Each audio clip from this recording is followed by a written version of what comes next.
Tere, kallid head Eesti inimesed, kes teil veel siiamaani on õnnestunud ellu jääda ja säilitada tervet mõistust. Teen siis sellise audiolülituse, millele ma olen pannud taustaks enda 2020. aasta Kanaari saarte reisivideo Gran Canarial, kust ma sain napilt tulema siis, kui see viiruse paanika kõrvalsaarel Tenerifel esimese hotelli karantiini pani nädal aega hiljem. Et olukord maailmas kisub iga kuuga üha ärevamaks. Seda sellepärast, et uus maailmakord pressib meile peale. Et tänasest lülituses räägikski siis sellest lähemalt, mis meid siin tõenäoliselt ees on ootamus ja milline on see minu tuleviku nägemus. Et see video, mida te siin taustal näete, kõneleb veel vabast maailmast ja võib-olla jääb ka see mulle minu senises elus viimaseks selliseks vabaks käiguks vabas ja normaalses maailmas, kus ma sain ennast tõeliselt vaba ja sõltumatuna ehk inimesena tunda.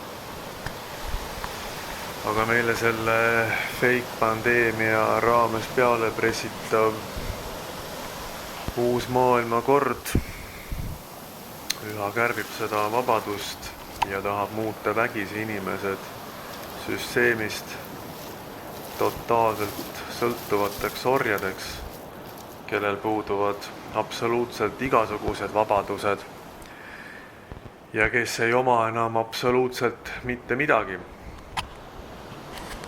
Et Eestiski on juba vastu võetud seaduseid, kus politsei võib tulla inimeste kodudesse, tungida sisse, lüüa uks maha, arreteerida lihtsalt kõik kodus viibivad inimesed, teostada läbiotsimist mingitel täiesti debiilsetel, idiootlikel ja väljamõeldud ettekäänetel ja võtta inimesed kodudest kaasa ja viia viibimiskohta. Just nimelt nii ongi seaduses kirjas. Viibimiskohta. What the fuck is this? What the fuck is viibimiskoht? Seda seal loomulikult öeldud ei ole, aga eks me teame isegi, et see tõenäoliselt mingisugune vangilaager on. Nagu nad on juba Austraalias olemas, nagu nad on juba Hiinas olemas. Ja nii nagu ka tehakse Austrias varsti järgmisest aastast, kus tõmmatakse sundvaktsineerimise peale kogu ühiskond, kes ei ole nõus seda mürki laskma endale sisse süstida, saab trahve, mingid päris ulmelistes summades ära maksta ei jõua. Pannakse kinni kuuks ajaks, siis läheb elamine sundmüüki. Kohtutäiturid parseldavad selle maha ja inimene ongi tehtud kodutuks.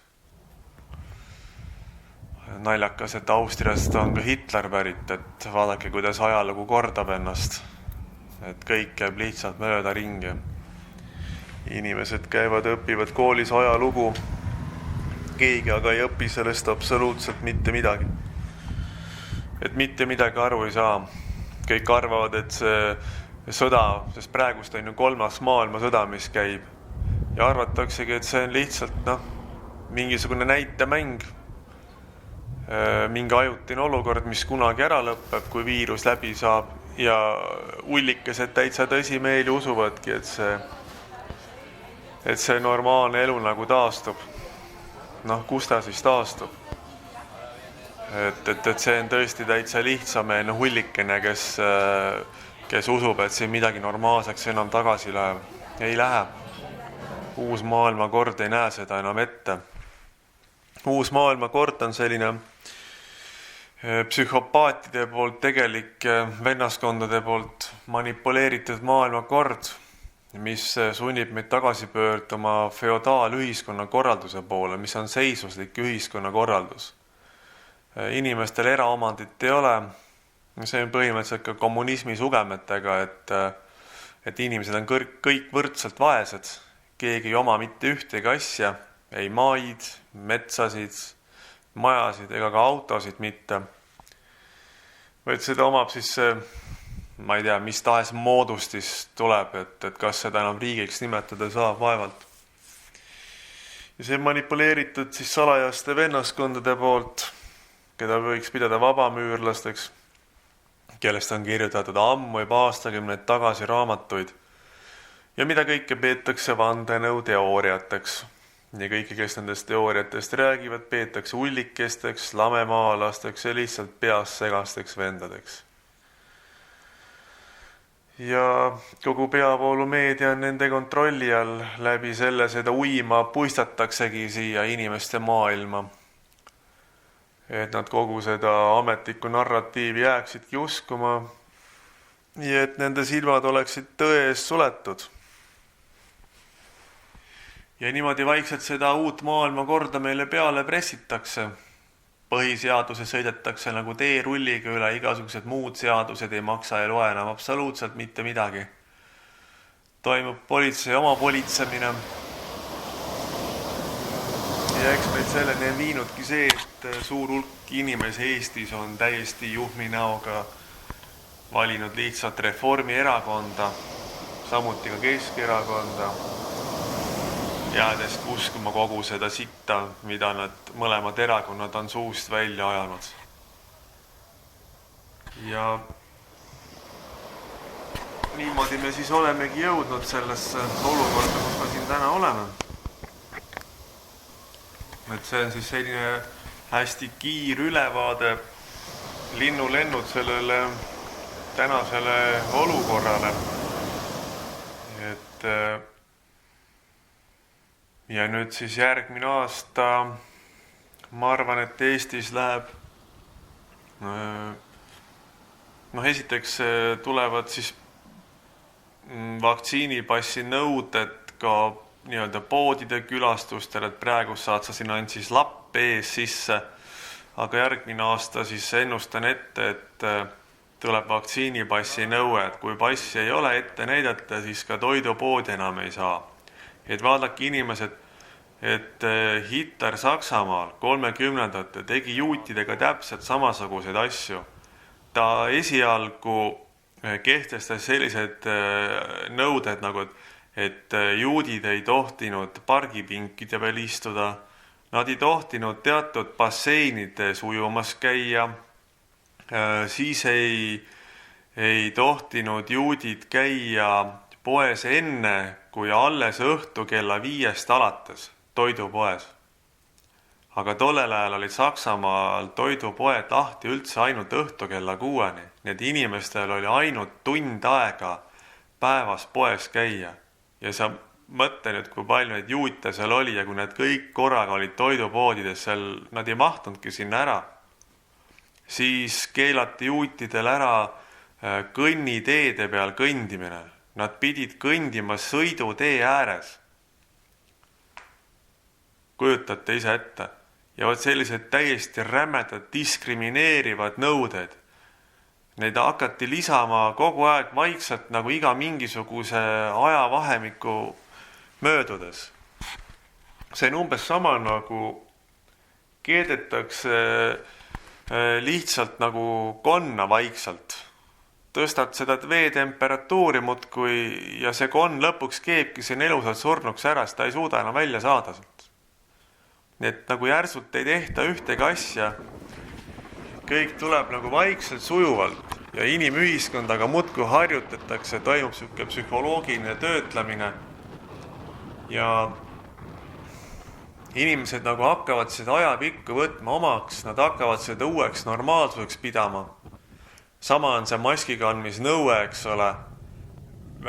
Kõik saavad ju aru, et see mask ei pea ühtegi viirust kinni. See peaks päris idioot olema, kes tõsimeeli usuki, et see mask mingisuguseid viiruseid takistab. Loomulikult mitte. Kirurgimask on ainult mõeldud operatsioonil kirurgil ette, kui ta seal köhatab kogemata või seal läkastab, eks ole, et lahti lõigatud haava tati pritsmed sisse ei lenda. Vot neid asju hoiab ta kinni, aga viirust ju loomulikult mitte. Maski eesmärk ju tegelikult on inimese isiksuse ärakaotamine. Ehk siis see on isiksuse alla surumine, et muuta inimene või inimkond nagu identiteedituks massiks lihtsalt, kellega võib teha ükskõik mida, sest keegi ei ole enam mitte keegi. See ongi ju maski kandmise tegelik mõte. Ja suur hulk inimesi ei saagi aru, Ma olen juba kuulnud inimeste käest ka Eestis, kuidas mitte maskis olev inimene läheb poodi ja maskikandja läheb peast täitsa segi ja tungib inimesele kallale. Selle eest, et ei ole maski.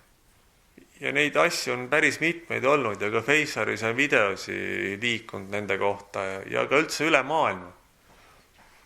Et inimesed lähevad peast segi ja kõik see aine, mis on sisse süstitud, mille abil ju inimkond muudetaksegi kuulekaks ja mille kohta öeldakse, et see on vaktsiin, mis ei ole vaktsiin, see on mingi mürk, mis tegelikult näeb ette, et suur hulk inimesi tuleb üldse maha tappa. Siit ilmselt 90% maailma inimesest koristatakse ära ja saate aru, ei ole vaja lennukeid taevasse, pommituslennukeid, ei ole vaja tankikolonne, ei ole vaja automaaturite ahelikke, mitte midagi sellist pole vaja. Lihtsalt lase hommikust õhtuni meedias seda sousti ainult, hirmuta inimesi ja kõik on nad selle hirmu tõttu ilusasti kuulekad ja teevad täpselt nii, nagu vaja on. Ja nüüd on see aine neile sisse süstitud, mis muudab nad veelgi kuulekamaks, kes üldse ellu jäävad peale neid süste. Ja need inimesed muutuvad tulevikus lihtsalt kaugjuhitavateks bioloogilisteks robotiteks, mida on võimalik kas 4 või 5G tehnoloogia abil lihtsalt mõjutada. Inimestele lastakse mingisuguseid signaale, mis viivad näiteks afektiseisundisse.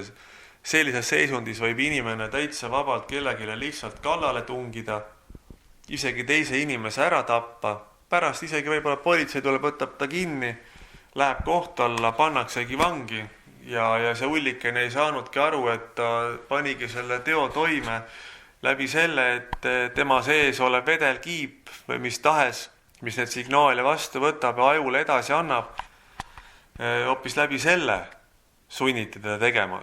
Tegu, mida ta ilma nende aineteta poleks iial elus korda saatnud. Ja ongi selline bioloogiliste robotite tõug, kus inimesed lihtsalt teevad asju. Nii et kõik läheb tohutu kontrolli alla ja just nimelt sellist psühhopaatikut maailma valitsust iseloomustabki enneolematu kontrolli vajadus. Tavalisel inimesel ei ole mitte kunagi sellist kontrolli vajadust, aga psühhopaadil on see kontrolli vajadus enneolematu. Ja seetõttu seda kõike tehakse ja võtke arvesse, et see tänapäeva tehnoloogia areng on ikka ulmeline. Et on selliseid imeasju olemas, mida ka võib-olla ulmefilmides pole näidatud. Nii et ei ole neid asju üldse raske teha, eks seda on ka salaja oma viimased 5-60 aastat ette valmistatud ja ega see MV-voo oli listeeria, mäletate see paanika, listeeria bakter seal kalade sees ja seal ei olnudki seda tegelikult. See oli lihtsalt eelmäng kontrollimaks, kuidas Eesti rahvas reageerib sellele. Ja rahvas neelas selle konksu ilusasti alla. Ja siis oligi näha, et Eesti rahvaga saabki sellist asja teha.